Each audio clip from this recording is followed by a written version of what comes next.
Hello, everyone. I'm just going to wait a moment, but I will say welcome to Rosie Presents.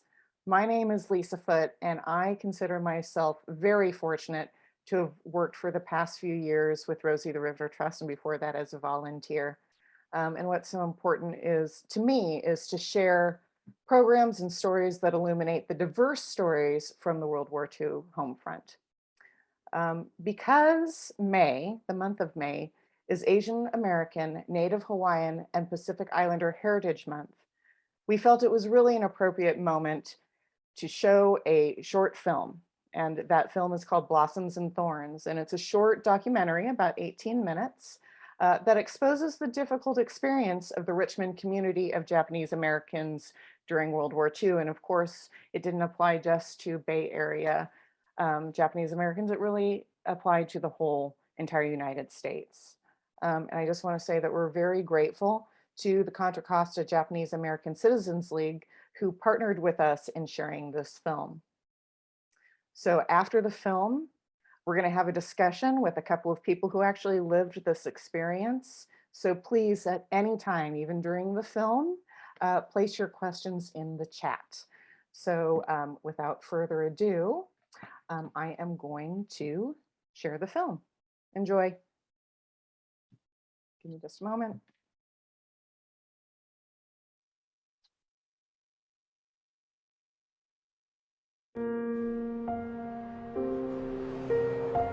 Richmond residents may recall the greenhouses that once lined Interstate 80, just southwest of San Pablo and McDonald Avenue. Many of these structures were originally built in the early 1900s when Richmond was driven by its agricultural economy. Demolished for redevelopment, these greenhouses are a reminder of a nearly forgotten Richmond industry, the cut flower business, which once provided a way of life for many Japanese immigrants and their American-born children. Japanese immigrants found their employment opportunities were limited by discrimination and language barriers. But some found that they could grow cut flowers as a way to make a living in their new country. Cut flowers could be grown on small plots of land outside of urban centers. The crop could be grown quite quickly and could be sold for a relatively high price, which allowed these immigrants to make a living to support their families. Richmond was a good place to grow flowers because there was good weather here. There was public transit to San Francisco, so people could carry their flowers in to sell at a flower market. And there was plenty of open land that could be had at an affordable price. So a few years after the turn of the 20th century, a number of Japanese immigrant families came to Richmond and established the flower growing business here. Many of these early immigrants purchased land in Richmond, giving them a foothold in the region before anti-Japanese laws prohibited them from buying property. Japanese American growers realized early on that they needed to collaborate to combat discriminatory business practices. Combining forces with Italian American and Chinese American growers, they established a flower market in San Francisco, which eventually grew to form the heart of the wholesale cut flower business for the entire Bay Area region. In many respects, Richmond's Japanese American flower growers embodied the American dream, immigrants creating better lives for themselves and their children through hard work and sacrifice. But this success also led to resentment and a backlash against them. Legislation was passed banning Japanese immigration to California, purchasing of land, and marriage to American citizens. Anti-Asian activism was rampant throughout the West Coast, but it was particularly virulent in California. This was an outgrowth from the reaction to Chinese immigrants who'd come decades earlier. As Japanese immigrants began arriving in larger numbers after the turn of the 20th century, you saw an escalation of hostility toward their settling in communities throughout California. The Japanese American community had a very distinctive shape. There was the first generation of immigrants called Issei, who were not allowed by law to become American citizens, and then their American-born children, who by virtue of their birth here were citizens. They were called Nisei. They grew up feeling both American, but also very much shaped by their Issei parents' experiences. The Maedas had a place, and their home was on Wall Avenue, and the Oshimas was on the corner of Wall Avenue and San Pablo Avenue. And behind our nursery on Wall Avenue was the Oishis family, and across the street from the Oishi family was the Sakai family. So we were just surrounded by our friends. Unlike Japanese Americans in larger Japan towns, Richmond, on the other hand, had a small community of Japanese Americans who lived in semi-rural areas among what were primarily other immigrants, mostly from Europe. German, Italian, Polish, Greek, Portuguese, Japanese, no Chinese. So I was brought up in a more or less a white neighborhood. That's why when the war broke out, I felt that I was as good as the next man. With the bombing of Pearl Harbor on December 7, 1941, Tom would soon find his beliefs put to the test. After Pearl Harbor, the FBI and local authorities rounded up community leaders in Japanese American neighborhoods across California. These included priests, teachers, prominent business people. And it seems so unfair to us now that I look back at it, because my father, although he was from Japan, went to school in Berkeley, and he went to junior high school, he went to high school, and then he went to the University of California. He was bilingual, and he was a very peace-loving person, and we still to this day don't know why he was picked up by the FBI. And that was actually the first of a number of assaults on civil liberties in the months leading up to relocation. People's movements were restricted, their bank accounts were frozen. Here in Richmond, anyone who wasn't a U.S. citizen was told they had to move away.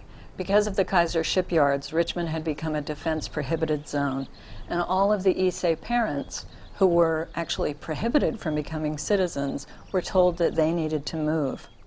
And so we were saying, oh, see, that's because you're Issei. And then the second notice came that we had to move too. I myself did not believe that we were going to be interned.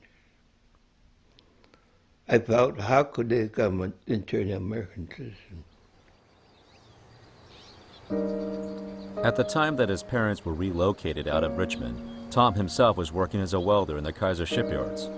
But Tom, like everyone else of Japanese descent in the western United States, would soon be forced to leave his home. On February 19, 1942, barely 2 months after the attack on Pearl Harbor, President Franklin Delano Roosevelt signed Executive Order 9066, which authorized the relocation of nearly 120,000 Japanese Americans on the West Coast to internment camps. Richmond's Japanese American families scrambled to make arrangements to care for their properties and businesses. You've been this for 30 years. You have 30 days to clean up, take care of your lease, your personal belongings. But not enough time. There was a knock on the door, and it was T. Ninomiya. We referred to him as Mr. Ninomiya. And so my father invited him in, and I remember he sat at the head of the table. My father moved over, and my sister and I were just the children. And I remember what Mr. Ninomiya wanted. He asked my father as a friend.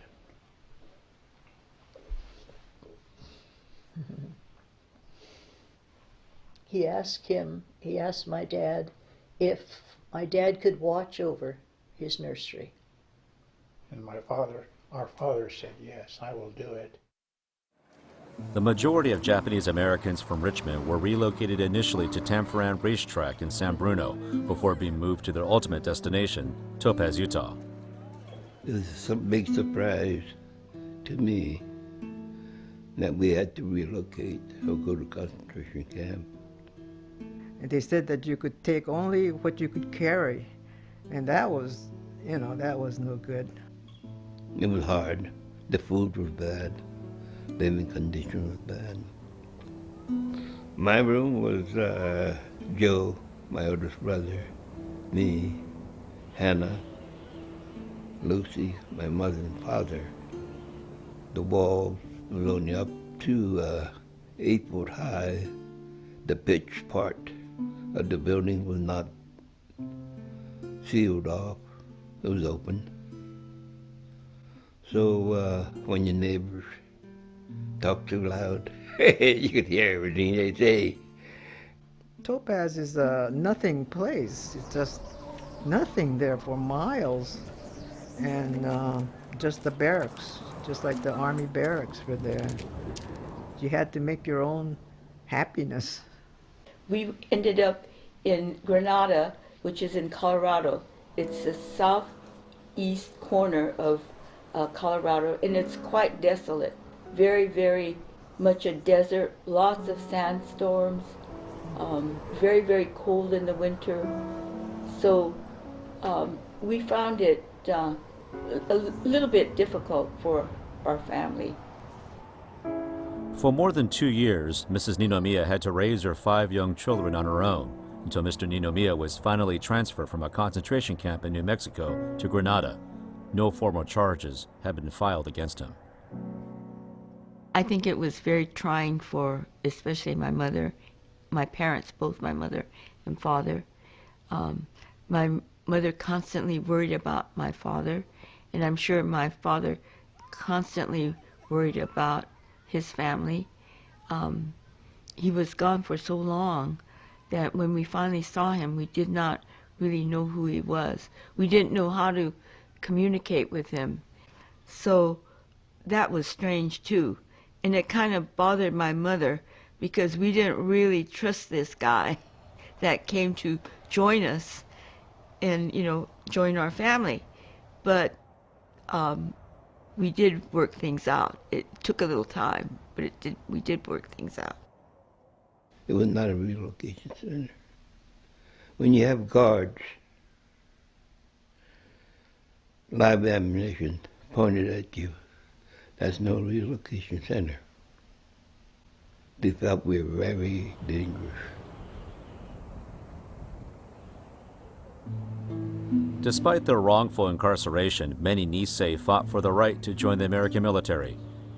An all-Japanese-American unit, the 442nd Regimental Combat Team was eventually established, serving with honor and distinction in Europe, while friends and loved ones were imprisoned behind barbed wire in America.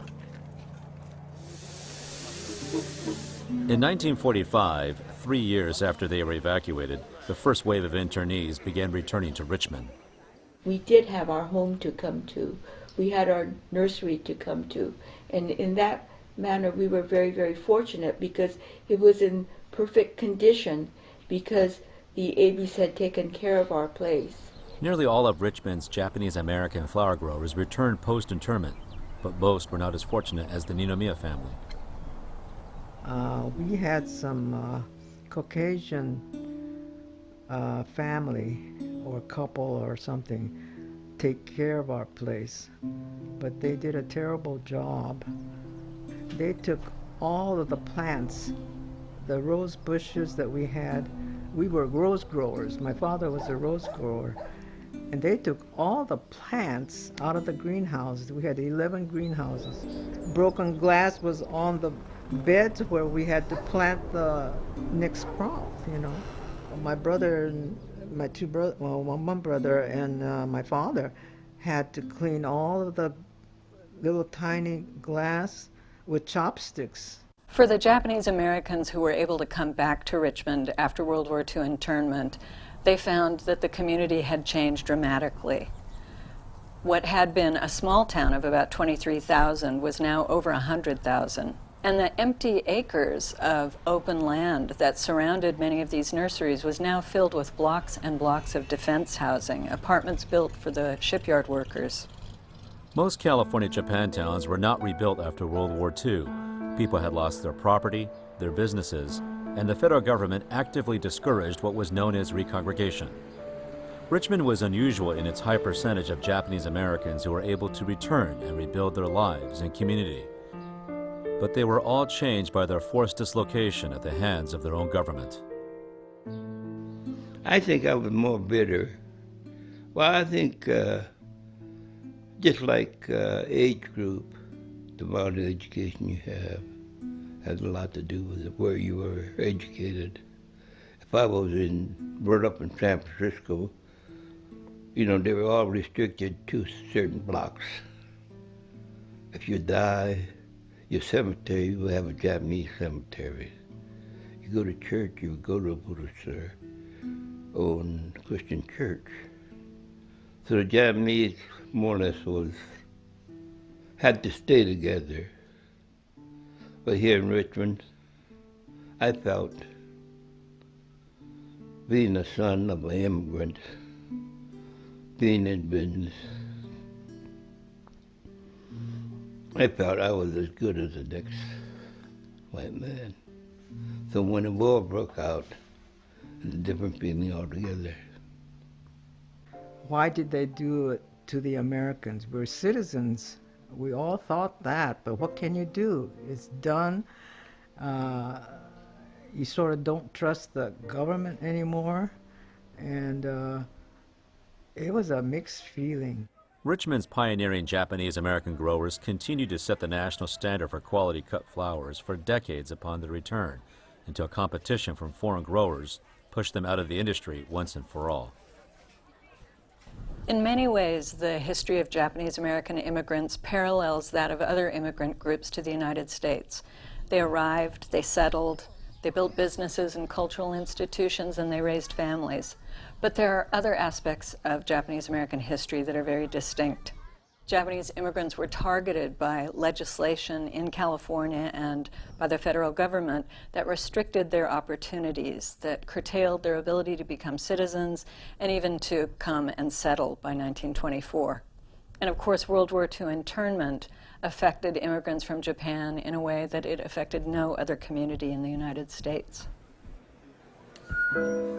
In 1983, a report of the Commission of Wartime Relocation and Internment of Civilians concluded that exclusion, expulsion, and incarceration were not justified by military necessity, and the decisions to do so were based on race prejudice, war hysteria, and a failure of political leadership.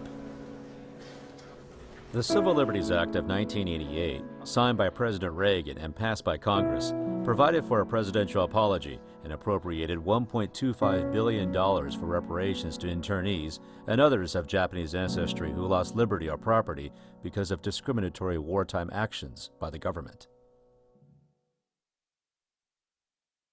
I think that this story of what happened to a whole generation of Japanese Americans, 2 generations, is very, very important that people understand that Japanese were sent to camps, concentration camps, and they lost so much of their lives during the years that they were in camp. Many lost a lot of their savings. They had very difficult trying times to recover their lives after the experience. So I think that we have to educate and tell this story to Americans so that they understand that it was wrong and we can't repeat this mistake again. It's important that people are treated with justice, with fairness, and we have to make sure that the government doesn't make the same mistake again.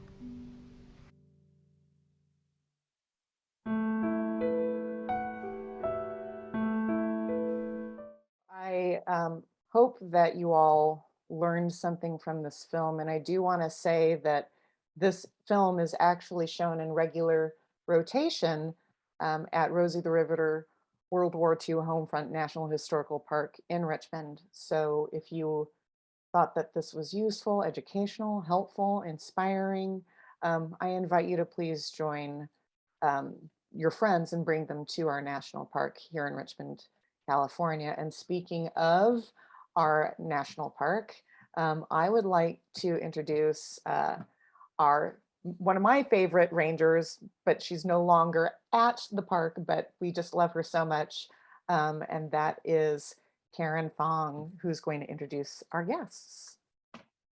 Thank you, Lisa. Oop, did I unmute myself? Okay. All right, it didn't work. Okay. So I feel really honored and privileged to introduce our this evening's panelists for discussion. Our first person is Ben Takeshita, and he was born in Alameda, California. He grew up in San Mateo, where his father ran the family landscape gardening business. During World War II, he and his family were sent to the Tanforan Assembly Center, and then later to the concentration camps at Topaz, Utah. Later, complications from the loyalty test caused members of his family to be transferred to Tule Lake, California. After the war, Ben graduated from San Mateo High School and served during the Korean War in the US Army. After graduating from UC Berkeley, Ben worked for the State Department of Employment until he retired. Okay. And our second panelist is Flora Ninomiya. And she was born and raised in Richmond, California, where her grandfather established a flower nursery business. During World War II, she and her family were forcibly removed to the Amachi concentration camp in Colorado. After the war, Flora and her family returned to Richmond, and they were fortunate enough to resume their family business. As Lisa had mentioned, both Ben and Flora are docents at Rosie the Riveter World War II Homefront National Historical Park. And once a week, one of them is there at the park, and they share their personal experiences from before, during, and after World War II with the park visitors who come. So I'd like to welcome both Ben and Flora. Thank you for coming today.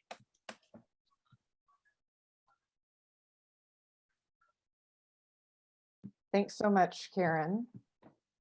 The other person that I'd like to introduce before we get started with our conversation is our acting supervisory park ranger, Eric Stearns. We're super excited to have him here. And I would love it, Eric, if you can just say a few words before we get the conversation started. And please, everybody, if you have questions for Ben and Flora, please put your questions in the chat box or any comments.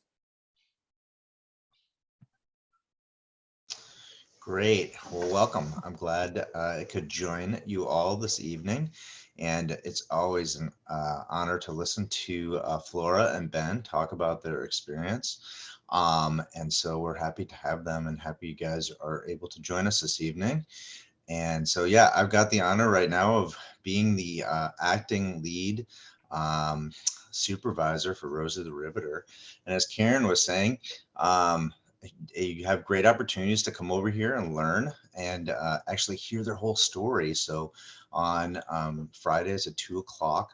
Also, Ben is going to start coming on Saturdays also, once a month, the third Saturday of the month, I believe.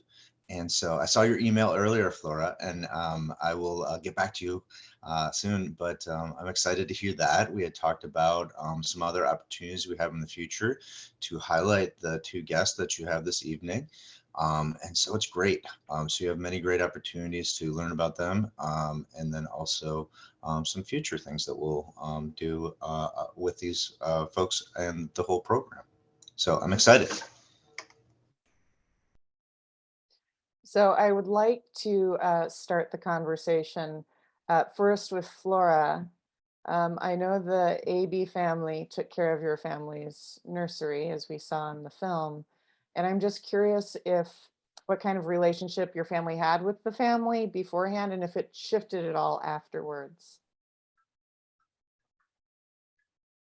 Well, our family is greatly indebted to the AB family because Mr. AB, being a man of conscience, he took upon himself to take care of our nursery during the war because he knew what was happening to our family and to all the Japanese families that were on the West Coast. He knew that it was wrong because as a young man, he was going to school in Berkeley during the time of World War I.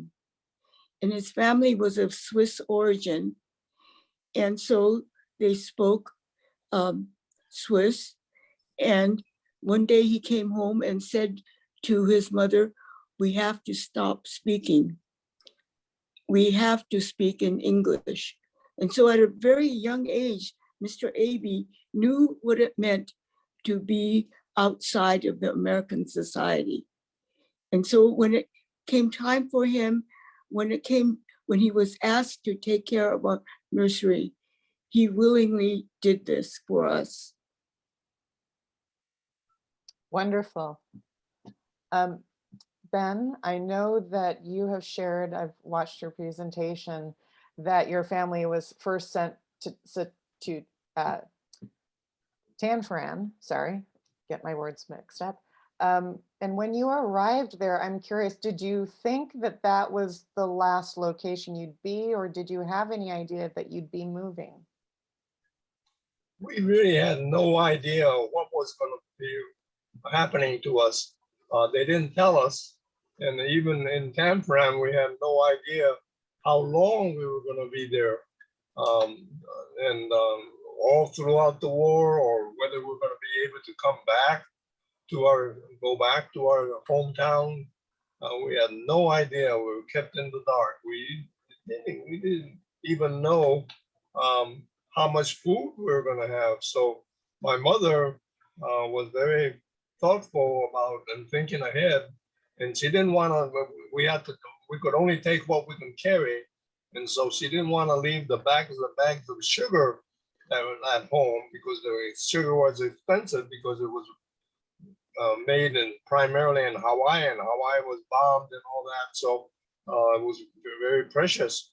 So she made sugar brittle out of it, not peanut brittle, because peanut was expensive too. But she made sugar brittle so that if we got hungry, we kids could nibble on them as part of the food to keep us from getting too hungry. So that was the kind of situation, unable to tell what was going to be happening to us. We just had to take it as it came and decide from there and make the best life we can do while we were in prison, so to speak. Thank you. We do have a question from somebody who is watching, and I'm going to ask this of both of you, but I'll have Flora go first, and then Ben, I'll have you answer when Flora is done. And the question is, what was the most difficult challenge you feel that your parents faced while in the camps? So Flora, go ahead and answer first, and then Ben. Well, our situation was not really unique, but it was different from most of the Japanese families that were incarcerated, because my father was arrested by the FBI early in February, before the executive order to have all the Japanese leave the West Coast was signed. And so my mother, with 5 young children, and also her father-in-law, my father's father, was in charge of our whole family. And so it was a very, very difficult time for my father, because he was, after he was arrested by the FBI, he was sent to different federal prisons, and we did not see him. He was one of the longest kept persons in the federal prison system. So it was very difficult. It was a very challenging time. I can't even imagine. Ben, what do you think was the most difficult challenge for your parents? Well, our family consisted of 10 people, actually, when the war started. My 2 parents, my 2 oldest brothers, 2 oldest sisters, myself, 2 younger brothers, and the youngest sister. So there are 10 of us. So my mother had to really take care of all of us. And my father was the only one working, because the rest of us were still going to school, including my oldest brother, and so on. So she had to think in terms of how to take care of us, and also think in terms of the food, as I mentioned making sugar brittle to keep us from getting hungry if that ever happened, and so on. So she had a lot of things. She even told us to wear as much sweaters and jackets as possible because we didn't want to leave a lot of our clothing as we left on May the 19th was the day that we were gonna have to leave our home and go to the bus stop to where we would catch buses to go to a place called San Fran in San Bruno, California. So that was the first of our 3 camps that we went to, and it was called Assembly San Bruno San Fran Assembly Center. And the federal government used a lot of these good names, assembly centers or camps, to make it sound like it's a summer camp or something. And they told us, the public, that we were being sent away to these camps as a form of safety for us. But then when we got to San Fran racetrack, we found that the barbed wires were all around the San Fran racetrack, and then the barbed wires were pointed inwards to keep us in instead of outwards, to keep people from coming in. Then the guard towers, they had military police, and there was rifles, some was machine guns pointed inwards to keep us inside instead of outwards, to keep people from coming to attack us or whatever. The government said that it was for our safety that they were putting us into these camps. So it was a different kind of a government in those days. Another question was, so at the end of World War II, you were eventually released to return to your homes or wherever you were going to go. What was the most difficult challenge upon your return? Flora, go ahead and go first. You know, I'm fortunate that during this time of World War II, I was quite young, and my mother protected us from a lot of the problems that the older nieces were having. And so I found that for the first time in my life, when we were in the camps, there were a lot of friends that were my same age, because being in a nursery, we lived out in the country, and our friends were our siblings. And so that part of being in camp for me was an awakening that I didn't have a chance before. So I would not say that going into the camp was not that of a problem for myself, since I was so young. Ben, what about you? Either you personally or for your family, what was one of the most difficult challenges upon your return? Actually, I was 11 at the time that we were put into these camps, so to speak. And so everything that was happening to us at 11 was new. And I was the one that was adventurous and so on, and very excited about everything new that didn't happen to me before. So I was, especially in San Fran, for example, at 11 years old, we would make friends from the barracks that we were living in and so on. And we would go eat at the mess halls with the friends instead of with the family, and so on. So this was the breakup of the family relationship, actually, because before the war at home, we all at dinner time at least all get together in a big table and have dinner. And while we're having dinner, we will talk about what happened during the day. And I can remember it as a very joyous kind of fun event at nighttime, because I look forward to it. But then in camp, the first one in San Bruno, San Fran racetrack, we were kids, so we made new friends, and so we would go not with our parents, but with our friends, and go eat and enjoy our food and so on. Then after the breakfast, go out and play some more, and then go back for lunch, and then after the lunch, go play again, and then go back on dinner time. After that, then we'll go back to our barracks to sleep it off so that we can have the same event next time in the next day. So that was the kind of life that we were confronted. And I hate to say this, but as a kid, I was really adventurous. A lot of the foods were good, and a lot of times they had for lunch, lunch meat, bologna, salami, and so on. And a lot of the older people didn't like to have that kind of food every day.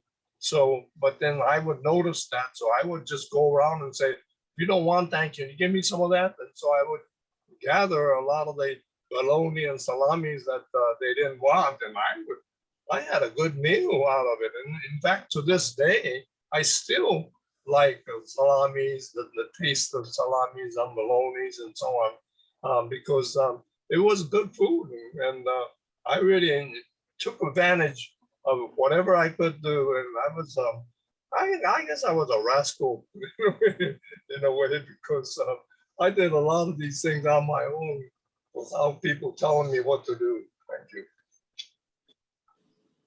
So we had another question about, I know you both were rather young when you went into the camps, but did any of your family members receive any kind of retroactive high school diploma? Did you have to repeat any grades in school? What did that look like?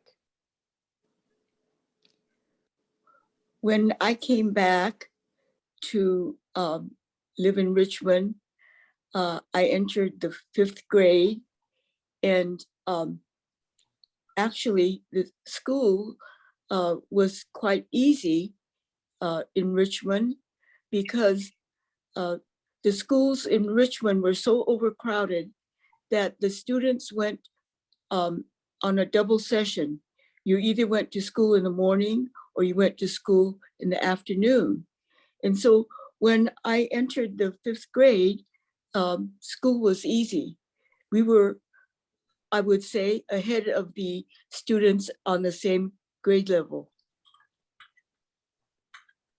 What about you, Ben? Did any of your family members receive any retroactive diplomas? Did you have to repeat any kind of education at all? In my case, we went to different camps, and the last one that we went to was in Tule Lake. And from Tule Lake, the rumor was that we will be exchanged for prisoners of war that the United States had of Chinese and Koreans, North Koreans, and we would be sent to Japan after the war as an exchange of these prisoners. So I had to learn Japanese language. I had to go to the Japanese language class all day long, and so that was my time spent in Tule Lake, 2.5 years that we were in Tule Lake, we spent. So when we got out of camp after the war ended, we went back to San Mateo. I was 2 years behind because of the language school that I had to go to in Tule Lake. And so I was 2 years behind. So my schoolmates that before the war were together, they were already in high school, whereas I had to start from the 8th grade.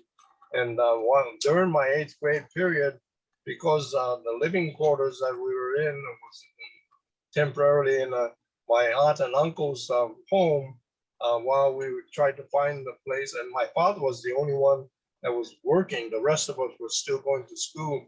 So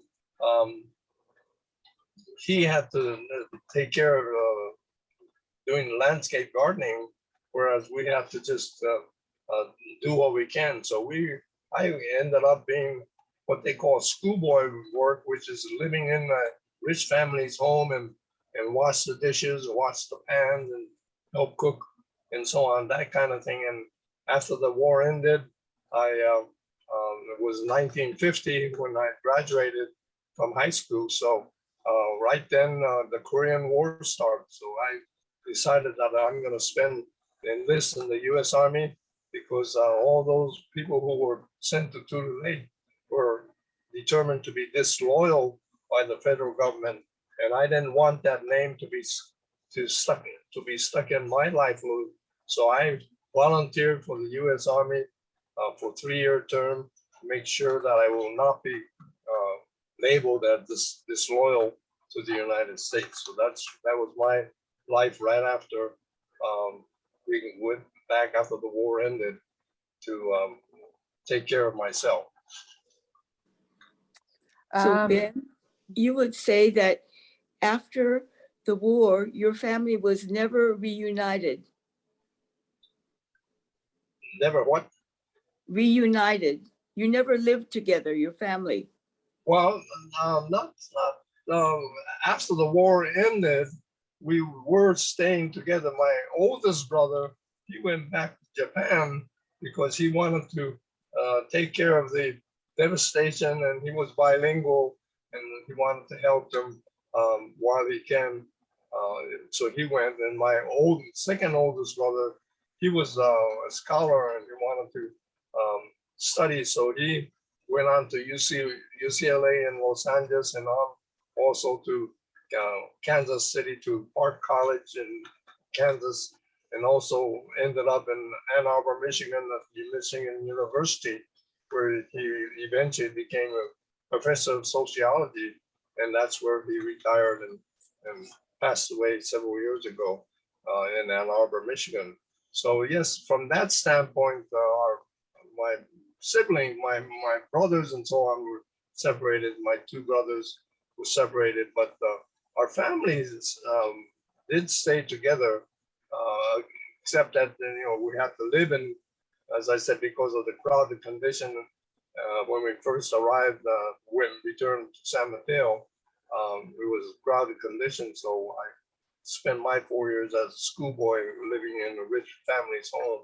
And that way it was a little bit separate, but I went home on weekends and so on. So I didn't consider myself being just separate at that time, except that, as I said, my oldest brother and my second oldest brother, they were in different careers because they were more adult than we were. I was still going to school, so I had to take care of myself from that standpoint. Somebody put in the chat box if somebody could tell us about the No-No Boys. What was that about? Yeah, this happened in the spring of 1943. This is about 2 years after we were confined and put into these prisons, so to speak. The federal government decided that they wanted to find out how many people 17 years and over would be willing to serve in the U.S. military, and therefore they and find out if they were loyal to the United States or not. So they imposed a questionnaire. I understand about 30, 40 questions, many of them having to do with personal information. But then there was 2 questions that talking about the loyalty questionnaire that I like to read. And when I read this, keep in mind that if you were all of a sudden having to leave your home, and the leaving was because of an executive order that President Franklin Delano Roosevelt signed on February the 19th, 1942, that put 120,000 people of Japanese ancestry, 80% of whom were American citizens, into these so-called camps. So anyway, because of that, they wanted to find out how loyal these Japanese Americans were 17 years and over. So they asked these 2 questions about the loyalty, and I'll read them to you, and you decide how you would have answered it if you were forced out of your home. Question number 27, are you willing to serve in the armed forces of the United States on combat duty wherever ordered? Now, if you were a young mother who had a lot of small kids and so on, how could they answer this honestly and say, yes, I will be willing to serve in the U.S. Army, military, armed forces on combat duty wherever ordered? Now, how would they be able to answer that? Or even a father who had some teenage students as to take care of, how would he, if he was a responsible father, answer, yes, I would be willing to serve on combat duty wherever ordered? So the rumors got around that how would you answer this, and that maybe this was the way that they were going to get rid of us, was the kinds of rumors that were following. The second question was, will you swear unqualified allegiance to the United States and faithfully defend the United States from any or all attacks by foreign or domestic services, and forswear any form of allegiance or obedience to the Japanese emperor or any other foreign government, power, or organization? There again, I don't know if you know, but the Japanese who, like my parents, were born in Japan, but immigrated to the United States legally. They were, because of the alien land laws of the 1920s, they were not able to become naturalized citizens, and they could not buy or purchase any property. So with that, then they weren't citizens, they were just Japanese citizens. So if they answer these questions, yes, I will go on combat duty. Yes, I will swear allegiance to the U.S. and forswear any form of allegiance to the Japanese emperor. And if they did that, then there will be a person without a country, which will make the United States government make it easier for them to send them back to Japan. So these were the kinds of questions that, and many of the 17-year-olds that were born in the United States had no connection with Japan. And if they answer these questions, yes, they're admitting, based on that question, that they were at one time had allegiance to the Japanese emperor, when many of them didn't even know who the emperor was, for that matter, or what kind of a status they were in. So these were the two tough questions, and if they answered it no in the negative, no, no, or no, yes, yes, no, then the federal government decided that anyone that answered in the negative or with a condition that, yes, I will say yes, yes, if you take my parents out of the camps and so on. But if they had any condition, that was considered negative. So then there was a lot of controversy of how to answer these two questions. A lot of mess halls had to have meetings and so on. And then the federal government decided that all those people who answered no, no, or no, yes, no, or no, yes, any no in there, then they were determined to be disloyal, and they will be sent to this camp in Tule Lake, which was about 50 miles south of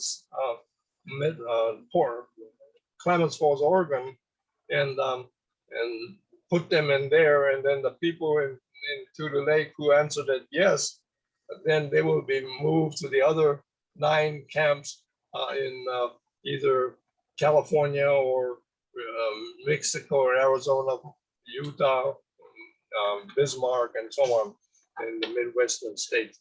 So there was a lot of movement that went on, but the federal government decided that those that were sent to Tule Lake will be determined disloyal to the United States, and eventually it will be sent to Japan.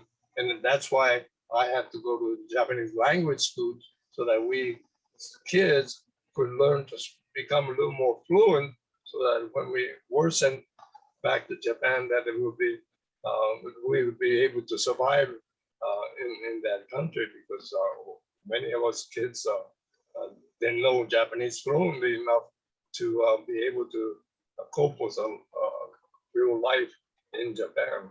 So that was the situation that began to occur And even to this day, that controversy of the loyalty questionnaire with the veterans who decided to form a 442nd Army, U.S. Army made up of Japanese Americans, and they were able to then go to Europe and help the do a lot of courageous things and help the Texas infantry or whatever group, save them from being surrounded and so on. And they still have the most decorated Army unit in the United States. Because of their courageous activities that they did. And so they, for one, did not believe that those who went to Tule Lake, they should all have been sent back to Tule Lake, to Japan after the war. And there was a lot of controversy within the Japanese community as to which way it was true and so on. And this is where I tell my two oldest brothers were educated in Japan because my parents sent them there because of the job discrimination here in the United States. And so they thought that if they got to learn Japanese and then became adults, then they could go to the Japanese firm that were coming into Hawaii and the United States, and they would be able to get a better job. So they were willing to do that when this controversy came up. So my brother was very active when they were in Japan. Japan was at war with China, Manchuria, and so they were asked by the Japanese government to join the Japanese military. And they as teenagers that they were when they were in Japan, my brothers and many of the Nisei and Japanese Americans that were in Japan learning Japanese language, they refused to respond to the Japanese government to join the Japanese military. And so as a young age, they had to fight for their citizenship. So when this loyalty questionnaire came up about loyalty and so on, they had already had to talk about their US citizenship, had to fight for it to become, so that they won't be Japanese military. And so they had already fought for their citizenship as a teenager. So that's why many of them felt that being put into camp by the Executive Order 9066, it was unconstitutional, and there was no trial or hearings of any kind. They just based it on this executive order that President Roosevelt signed on February the 19th, 1942, and therefore that was the rule, and my brothers fought because of that. They fought to answer this loyalty questionnaire in the negative to prove that they were discontent with what the U.S. government did, what they did with the Japanese Americans, 120,000 of us Japanese people, Japanese ancestry.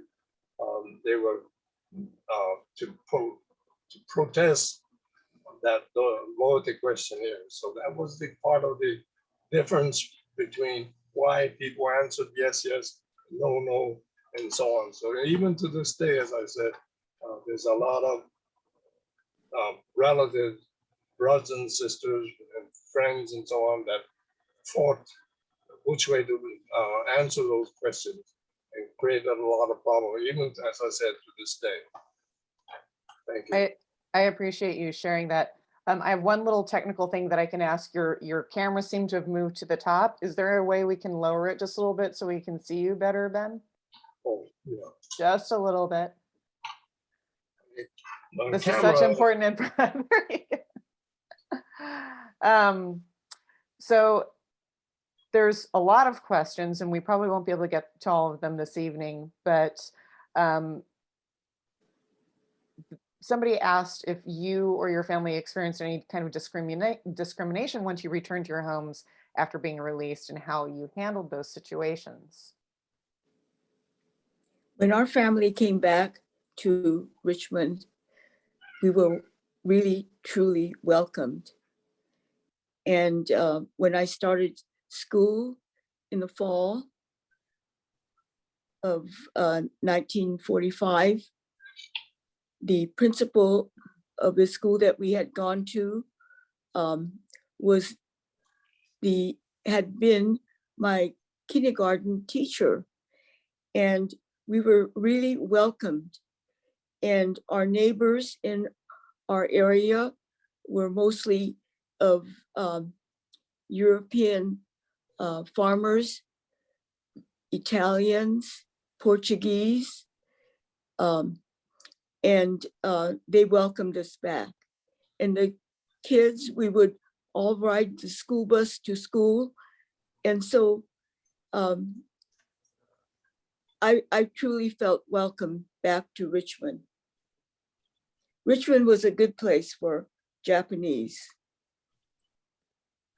When the war ended and we returned to San Mateo, and I started back to grammar school, 8th grade and so on, and then to high school.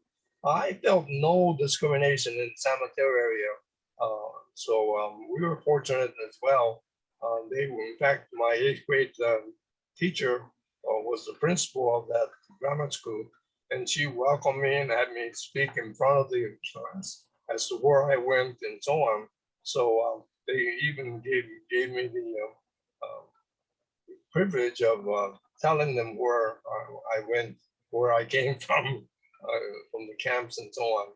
So it was very rewarding, because we heard of some places where they did get beaten up or shouted out to don't come back to here and so on, made signs and so on. But fortunately, I didn't see any of those signs or any actions of any kind. So we were fortunate in not getting any discriminations. But Ben, when I came back, I didn't ever speak of my experience of being in a concentration camp, because I was somewhat embarrassed to talk about this.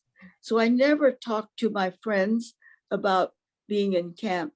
It's just something that I just never did. And I kept silent all during the time I was in school. I finished Richmond High School, never saying a word to any of my friends, because I just did not want to speak of this experience. It's only when I became an adult and Rosie the Riveter Museum opened up, I felt it was so important that I talk about this. And so I'm no longer silent. I'm willing to speak up, and I'm willing to speak up for those people that are being marginalized today. I think it's important. Yes. In my case, after I joined the military, U.S. Army in 1950, when the Korean War started, I didn't speak or admit that I spoke Japanese, because I thought if I spoke Japanese, it might then again be labeled as disloyal for speaking Japanese. So I didn't do that. But when I got into the Army, they gave me nothing but kitchen help, KP work, because I was doing schoolboy work where I would put in washing pans and dishes and so on. They would assign me to that kitchen help, KP work all the time. So I said, I told myself, my goodness, I didn't join the U.S. Army just to do kitchen work. So I finally admitted that I spoke Japanese, and I took the test for the Army Language School in Monterey, and I passed their test because of the strong Japanese language that I learned in Tulare, because we thought we would be sent back to Japan. And I was able to pass the exam, so I stayed at military language school in Monterey for 1 year, and then after graduation, got assigned to the military intelligence, and went on to Japan and Korea to interrogate the repatriates and so on. So I keep telling people that my Japanese was made in the United States, because I not only learned it in Tulu Lake and when we thought we might be sent back to Japan, and also in the military language school, learned Japanese. So I felt that my Japanese, I didn't have to go to Japan to learn Japanese, as some people had to do, but learned it all in USA. So I felt proudly in admitting that I couldn't speak Japanese because it was made in the United States. Thank you. I'm very, very grateful. I know we all are, that you have decided to share your experiences, not with only with us tonight, but also at the visitor center at the park. And I just want to remind everybody, you can visit the park and listen to them firsthand. And the thing that I think makes it so great is that we're already coming up on an hour. We've been on for an hour, and I feel like I could keep asking you questions. There's so much unknown history that you both have shared with us, that there's even more about your experiences there. And, you know, it's interesting that you said what you said, Flora, about you're willing to speak up now and you think it's so important. Because somebody did ask in the question, like, why did you start sharing this story? And so I really appreciate it. We know that this kind of treatment in the United States, especially as it pertains to the Constitution, should not ever be repeated again. So as we sign off, we can't get to everything tonight. Is there any final thoughts that you want to leave anybody who watches this, because we will be putting this up on YouTube later, that you want them to know? I finalize my presentation usually by making sure that the people you naturally should vote whenever you get a chance. But when you do vote, make sure you vote for people who are going to abide by our United States Constitution, because that gives you the right to your independence and your freedom and so on, free speech and freedom. And so you want to make sure that the people you vote for abide by the United States Constitution, and make sure that they interpret it correctly, and not like Franklin Delano Roosevelt did by making an unconstitutional executive order 9066 that put 120,000 of people of Japanese ancestry into these so-called camps. So I make sure that people vote and vote correctly for people to abide by our United States Constitution. Thank you. I'd just like to say thank you to you, Lisa, for this opportunity to share with you some of our stories. And I'd like to say that, you know, we have so many stories to tell with 120,000 of us. So I think we just are really thankful that we have these opportunities to share our different experiences. Thank you. Yes, thank you. Thank you so much. And I'm going to bring in Eric again just one more time. Any last thoughts that you think that you would like to add to this, since you are at the park almost every single day? Anything that you'd like to add? We lost Eric for a second. Where'd he go?